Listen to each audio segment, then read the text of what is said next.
أعوذ بالله من شرور أنفسنا ومن سيئات أعمالنا من يهده الله فلا مضل له ومن يضلل فلا هادي له أشهد أن لا إله إلا الله وحده لا شريك له وأشهد أن محمدا عبده ورسوله Rabbi israhli sadri wa yassirli amri wahlul 'uqdatam min lisani yafqahu qawli. Rabbana zidna ilman nafi'a warzuqna fahman wasi'a wa amalan mutaqabbala amin ya rabbal alamin. Puji syukur kehadirat Allah Subhanahu wa ta'ala atas segala nikmatnya. Salawat dan salam semoga tetap terus tercurah limpahkan untuk Nabi besar Muhammad sallallahu alaihi wasallam beserta keluarganya, para sahabatnya serta orang-orang yang mengikuti ajaran beliau dengan baik dan benar sampai akhir zaman. Bapak-bapak jamaah salat maghrib yang dirahmati Allah Subhanahu wa ta'ala. Kali ini pembahasan kita masih seputar mahram. Sudah beberapa pertemuan kita membahas mahram. Kali ini sesi penghabisan ya, pembahasan tentang mahram. Sebelumnya saya ingin mengulang sedikit yang artinya mahram. Mahram itu artinya adalah wanita-wanita yang haram dinikahi. Mahram apa Pak? Wanita yang haram dinikahi. Itu konteksnya kalau kita laki-laki. Kalau konteksnya di hadapan perempuan, di hadapan ibu-ibu, maka mahram itu artinya laki-laki yang haram dinikahi, ya. Penyebutan yang benar itu bukan muhrim, bukan. Yang benar itu adalah mahram. Muhrim itu orang yang berpakaian ihram. Sedangkan mahram wanita atau laki-laki yang haram dinikahi. Nah itu. Apa urgensi belajar mahram? Urgensi belajar mahram yang pertama ya, yang paling utama itu agar terhindar dari mendekati zina. Inti dari ilmu manfaat mengetahui mahram agar kita terhindar dari mendekati zina. Mendekati saja haram, apalagi melakukan zina.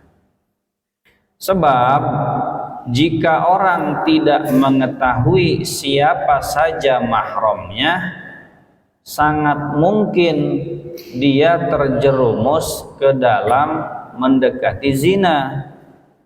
Dan na'udzubillah terjerumus ke dalam zina. Akibat apa? Akibat dia tidak mengetahui siapa saja mahramnya. Nah, mahram ada tiga.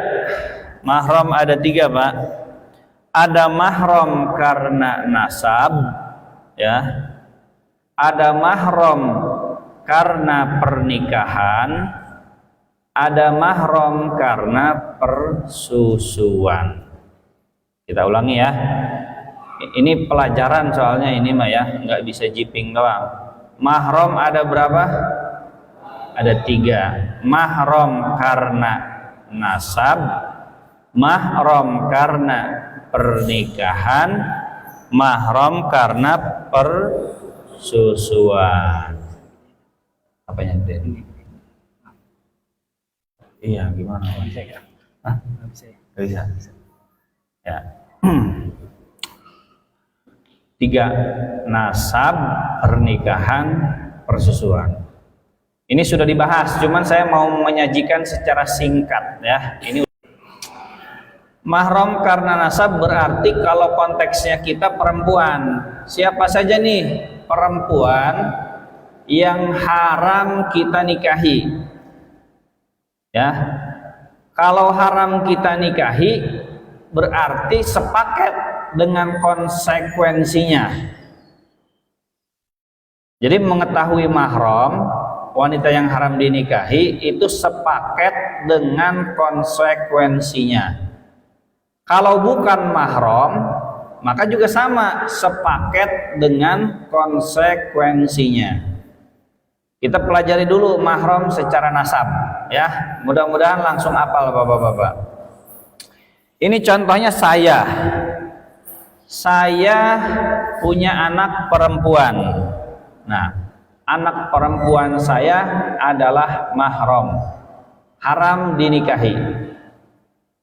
Nanti konsekuensinya saya kasih tahu nanti. Ada 7 konsekuensi mahram. Anak perempuan. Yang kedua, cucu perempuan. Terus cicit perempuan. Terus cuman ya dibatasi aja. Anak perempuan, cucu perempuan, cicit perempuan. Ya. Terus anak laki. Anak laki itu bukan mahram ya karena dia sama-sama laki-laki. Kan nggak mungkin ya nikah dengan sesama laki-laki. Nah, anak laki-laki kita punya anak. Berarti siapa itu? Cucu perempuan. Cucu perempuan kita punya anak, berarti cicit perempuan.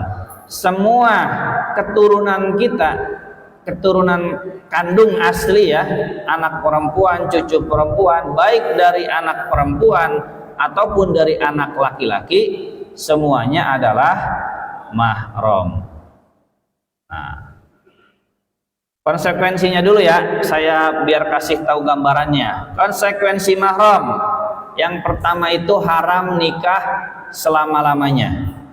Jadi kalau disebut mahram, berarti bapak-bapak tuh ingat, oh konsekuensinya ini nih, 7 ini. Kalau saya nyebut mahram, 1 konsekuensinya haram nikah selamanya. Apa? Haram nikah selamanya. Konsekuensi yang kedua, boleh melihat sebagian aurat. Apa yang kedua? Boleh melihat sebagian aurat. Konsekuensi yang ketiga, boleh bersentuhan. Apa? Boleh bersentuhan. Nanti kalau udah 7 saya tanya ya, hafal enggak? Boleh bersentuhan. Yang keempat, boleh berduaan. Boleh berduaan. Yang kelima, boleh bepergian bersama. Boleh bepergian bersama. Yang keenam, tidak batal wudhu. Jadi kalau bersentuhan dengan mahram, wudhunya tidak batal. Bersentuhan kulit ya. Yang ketujuh ya, mahram tidak sama dengan waris. Mahram tidak sama dengan waris. Nah itu konsekuensinya ada 7. Nah kita ulang. Anak perempuan, cucu perempuan, cicit perempuan. Terus ke atas dulu nih siapa? Ibu, ya. Ibu punya ibu siapa? Nenek. Nenek punya ibu, buyut. Nah, itu dari pihak ibu. Sekarang dari pihak ayah. Ayah punya ibu, nenek. Nenek punya ibu, buyut. Nah, itu ke atas. Ke bawah sudah, ke atas sudah. Sekarang yang sejajar dengan kita, Nah, ini yang sejajar nih. Siapa? Saudari perempuan. Seluruh saudari perempuan kita, baik yang seayah, seibu, ya, atau seayah saja atau seibu saja. Ini nih. Yang ini namanya saudari seayah seibu, tuh ayah dan ibunya sama. Jadi saudari seayah seibu. Kalau yang ini seayah saja. Kalau yang ini saudari seibu saja. Ini bukan saudara tiri, Pak ya. Bukan saudara tiri, tapi saudara seibu, saudara seayah dan seibu. Seluruh saudari perempuan kita itu mahram. Oke, ke pinggir sudah, ke bawah sudah, ke atas sudah, ke pinggir sudah. Sekarang yang sejajar dengan ayah dan ibu, siapa? Bibi. Ayah kita punya saudara perempuan, ibu kita punya saudari perempuan. Seluruh bibi, saudarinya ayah atau saudarinya ibu itu adalah mahram. Oke? Nah, sekarang ke atas lagi, ya. Ke atas lagi. Berarti gini, seluruh saudara kakek sama nenek. Kita punya kakek sama nenek. Kakek sama nenek kita punya saudari kan, perempuan. Nah, itu mahram kita juga. Baik dari ayah ataupun dari ibu. Jadi nenek kita kan ada dua, dari ayah dan ibu. Maka saudaranya nenek kakek dari pihak ayah ataupun saudaranya kakek nenek dari pihak ibu itu juga mahram. Nah, ke atas sudah semua nih. Buyut sudah, saudaranya kakek nenek sudah, ayah ibu sudah, saudaranya ayah, saudaranya ibu, ke bawah sudah, ke pinggir sudah, yang setara dengan kita seluruh saudari. Nah, sekarang seluruh anak saudara, apa itu namanya? Keponakan. Seluruh anak saudara itu namanya keponakan. Seluruh keponakan itu adalah mahram. Keponakan perempuan tentunya. Kalau keponakan laki-laki kan nggak mungkin kita nikah. Seluruh anak saudara, keponakan yang perempuan itu adalah mahram. Keponakan punya anak, tuh keponakan punya anak, keponakan punya anak, keponakan punya anak, keponakan punya anak, maka itu juga mahram. Ya, punya anak lagi, tuh keponakan punya anak lagi. Ini nih, nah ini nih keponakan punya anak lagi tuh, cicitnya itu juga mahram. Ya, insya Allah lama-lama juga hafal ya. Awal-awal mah banyak juga bapak-bapak yang bingung. Nah, itu mahram apa, Pak? Mahram karena nasab. Nah. Terus mahram karena pernikahan. Siapa aja? Mertua dan ibunya. Mertua kita. Terus menantu. Nah, ini bukan anaknya, ini salah. Menantu kita mahram. Terus anak tiri dan anaknya. Jadi kita nikah dengan janda. Si janda itu punya anak perempuan. Nah, anaknya janda itu anak tiri kita, Pak. Itu juga mahram. Termasuk anaknya anak tiri. Berarti kan cucunya istri kita ya, bukan cucu kita. Istri kita janda punya anak tiri punya anak, cucu tiri. Nah, semuanya mahram. Terus siapa lagi? Ibu tiri dan ibunya. Berarti gini, ayah kita menikah lagi. Nah, ayah kita menikah lagi berarti perempuan itu siapa? Ibu tiri. Nah, ibu tiri dan ibunya itu mahram. Ini mahram karena apa? Jalur pernikahan.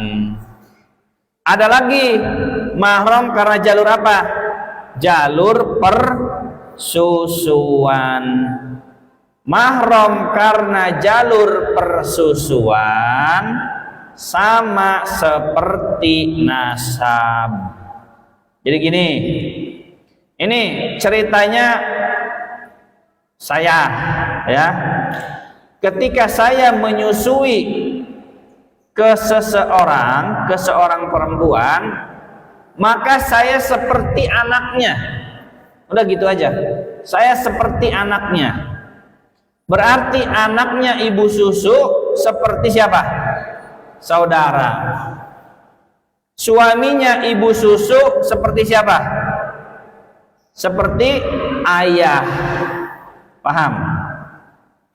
Saudarinya ibu susu seperti bibi. Ibunya ibu susu seperti nenek. Seperti kita ini anaknya. Udah gitu aja. Paham? Ibu susu punya suami, ayah susu berarti. Ayah susu punya ibu, ya berarti nenek susu. Seolah-olah gini gampangnya, sederhananya. Ketika kita menyusui kepada seorang perempuan, kita itu seperti anaknya. Maka mahram karena persusuan sama seperti mahram karena nasab. Nah itu ya singkatnya. Mahram 3 macam: mahram nasab, mahram pernikahan, mahram persusuan. Nah sekarang kita akan bahas konsekuensi mahram. Yang pertama, haram menikah selama-lamanya. Dengan orang yang tadi kita sebut, kita haram menikah selama-lamanya. Yang kedua, boleh melihat sebagian auratnya. Maksudnya bagaimana?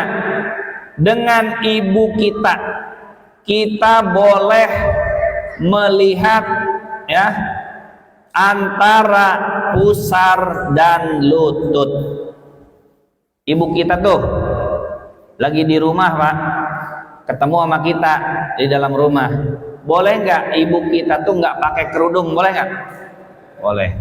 Ibu kita tuh boleh terlihat ya auratnya tuh yang harus tertutup tuh antara pusar dan lutut. Sebenarnya segitu. Jadi kalau seandainya ibu kita nih lagi menyusui saudara kita, boleh nggak kita ngelihat ibu kita lagi menyusui? Boleh. Karena ibu kita adalah mahram. Boleh, cuman ya tetap nggak etis gitu ya. Tetap dijaga, khawatirnya terjadi fitnah. Kan sekarang banyak kejadian Pak ya. Ayah memperkosa anak, anak memperkosa ibu, saudara memperkosa saudarinya. Jadi walaupun mereka boleh terlihat sebagian auratnya, tetap saja harus dijaga. Cuman secara hukum tuh boleh terlihat sebagian auratnya. Berarti sebaliknya nih Pak, yang bukan mahram berarti halal nikah. Kan mahram itu haram nikah. Berarti kalau selain mahram halal nikah. Terus yang kedua, dengan mahram boleh melihat sebagian aurat. Berarti kalau dengan non mahram boleh nggak? Nggak boleh. Dengan perempuan yang bukan mahram kita, maka tidak boleh kita melihat auratnya. Auratnya bagaimana? Seluruh tubuhnya kecuali wajah dan telapak tangan. Nah, terus yang ketiga, boleh bersentuhan dengan ibu kita tuh berarti kita boleh salaman, boleh cium tangan, boleh kita mijitin ibu kita. Dengan anak begitu, dengan keponakan begitu boleh. Salaman, cium tangan, mijitin, boleh. Cuman tetap ya kalau terhindar dari fitnah. Kalau aman, kalau nggak aman mah ya hati-hati gitu. Jadi lebaran cium tangan sama ibu, sama ponakan ya boleh karena mahram. Gitu. Terus konsekuensi yang keempat, boleh berduaan. Boleh nggak tinggal serumah sama ibu? Boleh. Tinggal serumah sama anak perempuan? Tinggal serumah sama ponakan boleh? Boleh, karena mahram. Berarti nih, kalau bukan mahram boleh nggak bersentuhan? Nggak boleh. Kalau bukan mahram nggak boleh bersentuhan. Berarti kalau lebaran boleh nggak kita salaman tuh? Salaman sentuhan sama perempuan yang bukan mahram boleh nggak?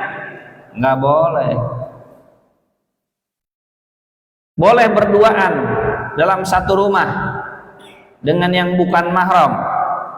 Nggak boleh. Dengan yang bukan mahram nggak boleh kita berduaan. Dengan siapa contohnya? Ipar. Ipar itu mahram kita bukan? Bukan. Ipar itu siapanya? Istri. Saudaranya istri, baik kakak ataupun adik. Maka nggak boleh terlihat auratnya. Jadi harus pakai jilbab terus. Nggak boleh satu rumah. Nggak boleh, karena dengan satu rumah itu artinya berduaan. Nggak boleh salaman, nggak boleh cium tangan, nggak boleh terlihat sebagian aurat, nggak boleh satu rumah, karena bukan mahram.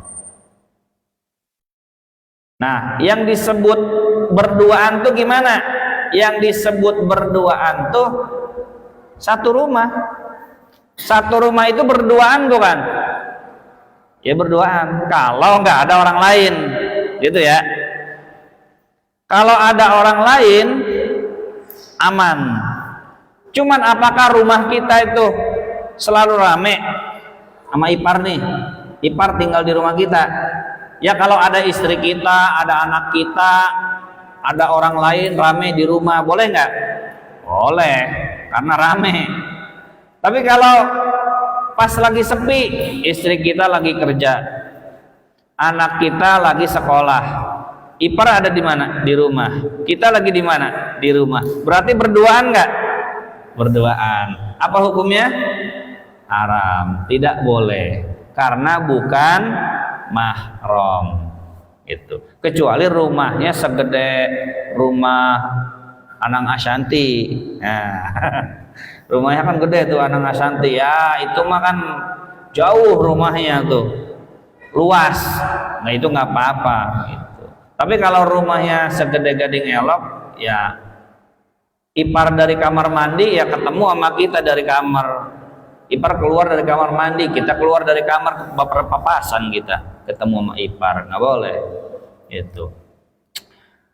Satu mobil itu berduaan bukan? Satu mobil berduaan, berarti berduaan dengan yang bukan mahram dalam satu mobil boleh nggak? Nggak boleh. Naik taksi gimana tuh?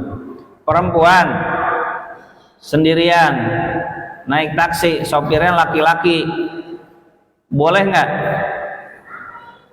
Kalau darurat boleh. Kalau darurat boleh. Tapi kalau tidak dalam kondisi darurat tidak boleh. Kenapa? Karena itu termasuk kategori berduaan dengan yang bukan mahram. Ini bukan soal suuzon ya. Ah, Ustadz suuzon aja. Bukan ngajarin suuzon. Hukum syariatnya begitu. Kita nggak boleh berduaan sama mahram, sama non mahram. Sama ipar nggak boleh tinggal serumah. Nggak boleh berduaan dalam satu mobil. Nggak boleh berduaan naik motor. Itu juga namanya berduaan. Dengan mahram boleh, dengan non mahram nggak boleh. Ibu-ibu pergi ke pasar, diantar Gojek, ya diantarnya sama suaminya harusnya. Diantarnya sama mahramnya, bukan diantar sama Gojek. Kalau diantar sama Gojek berarti berduaan sama siapa? Sama yang bukan mahram. Ini fikih seperti ini asing, Pak. Kalau ada ustadz yang bilang begini tuh, ustadznya nanti dibully. Wah, katanya masa begitu, gitu. Ekstrim banget. Enggak, bukan ekstrim. Memang hukum syariatnya begitu, Pak. Tidak boleh berduaan dengan yang bukan mahram.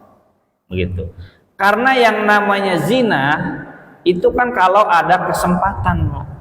Kalau ada kesempatan, ya, bisa terbuka pintu zina.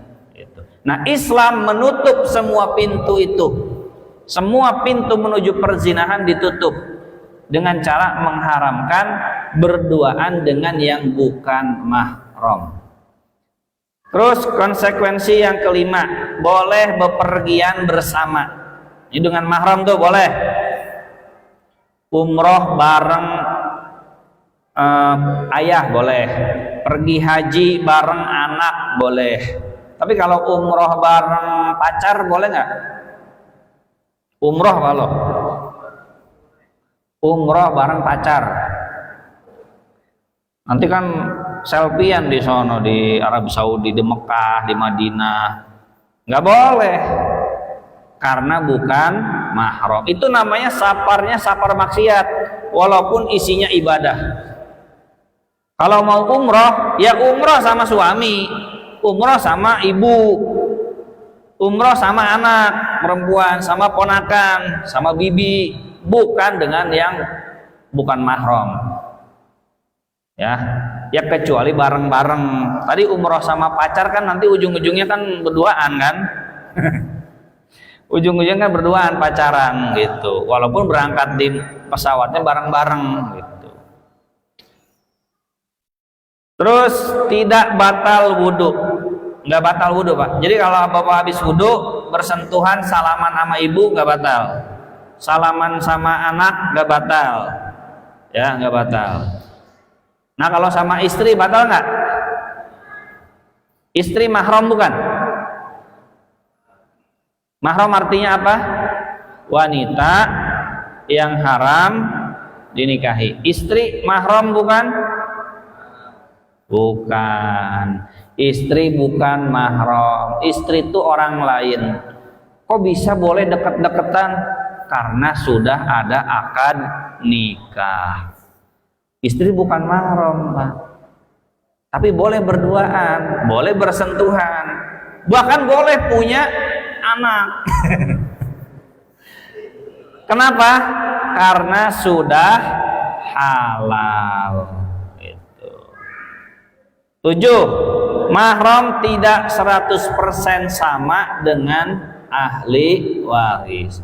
Mahram itu beda dengan ahli waris gitu. Udah nanti saya jelaskan itu mah ya. Nah, sekarang kita akan menjelaskan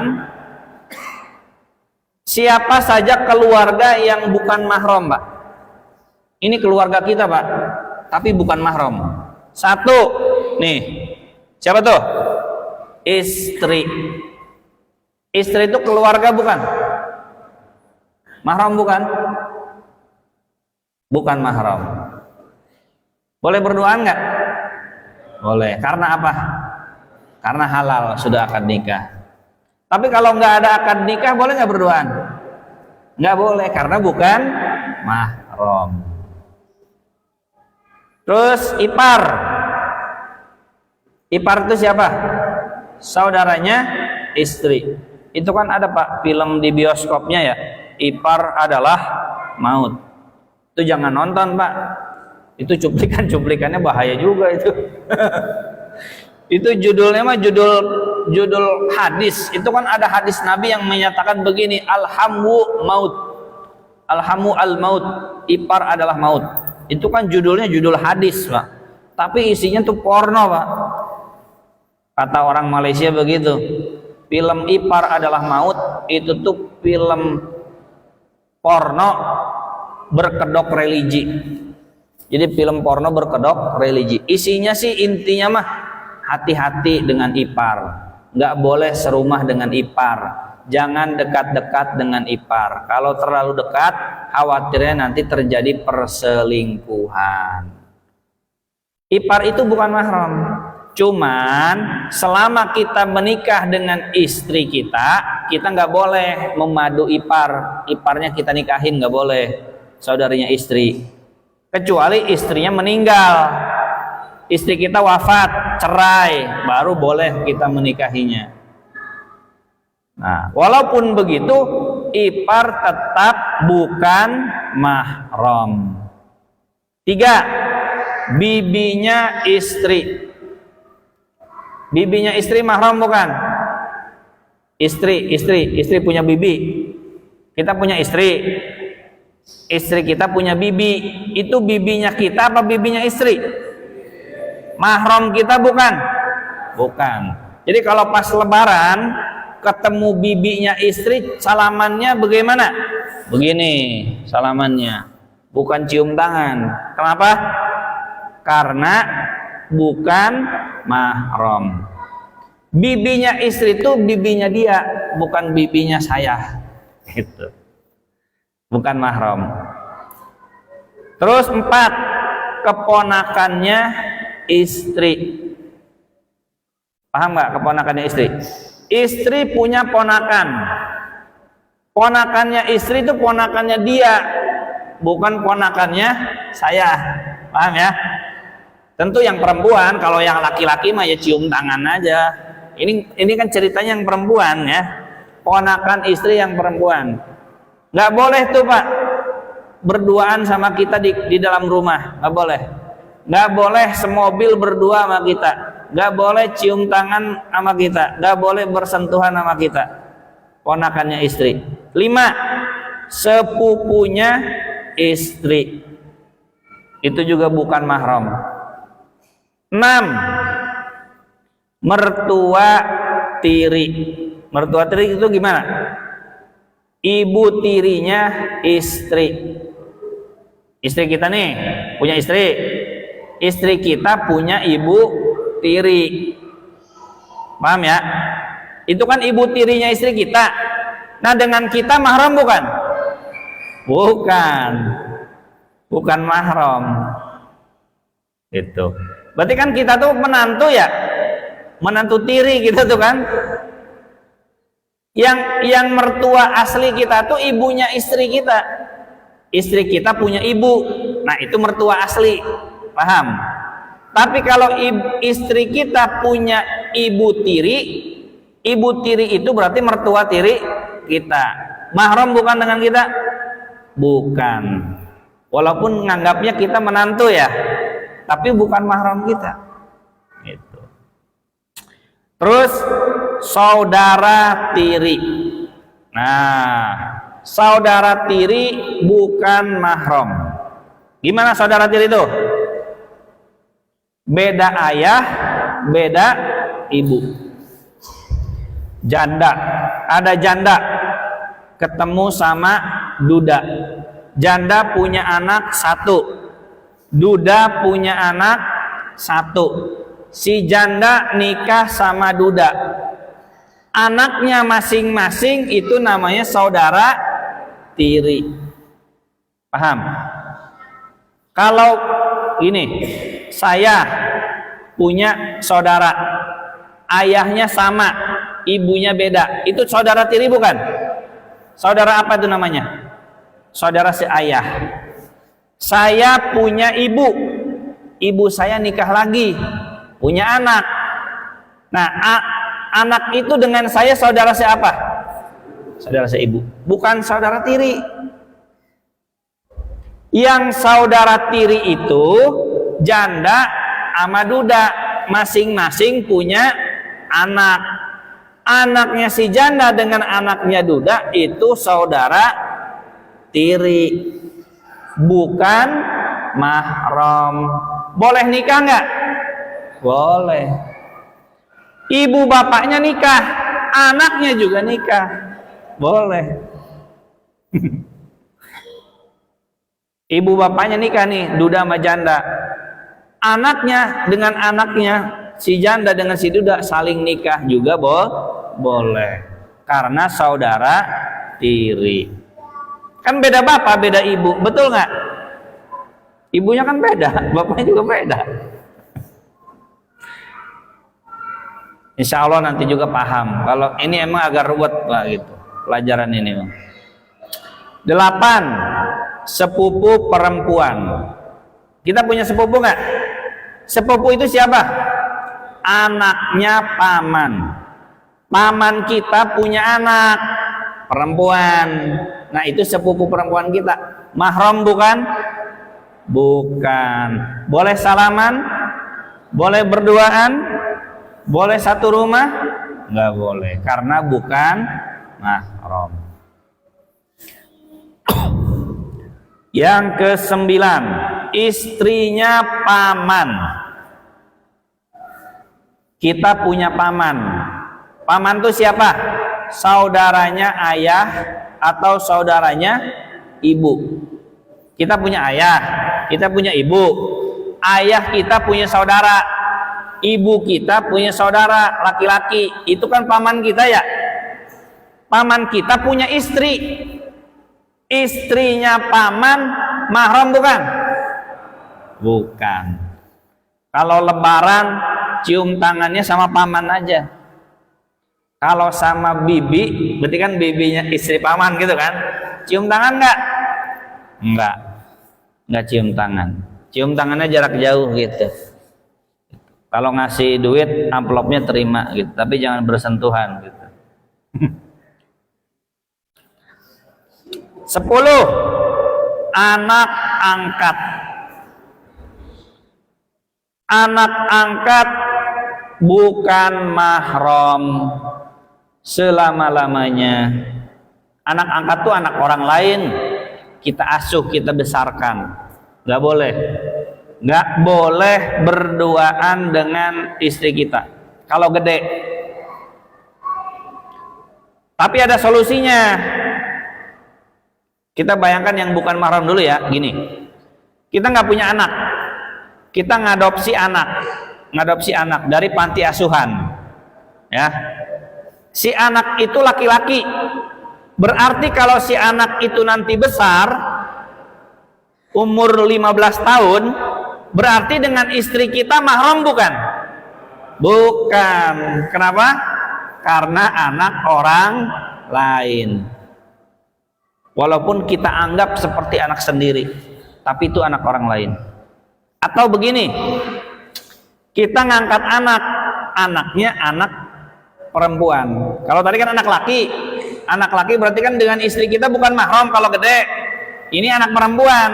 Anak perempuannya nanti udah gede, 15 tahun. Dengan istri kita kan sama-sama perempuan dong. Nah dengan kita nih laki-laki, mahram bukan? Bukan. Boleh gak nikahin anak angkat? Boleh. Nikahin anak angkat boleh, karena anak angkat itu bukan anak kita. Nah bagaimana solusinya biar kita angkat anak jadi mahram? 1 solusinya, sejak bayi disusui oleh istri kita.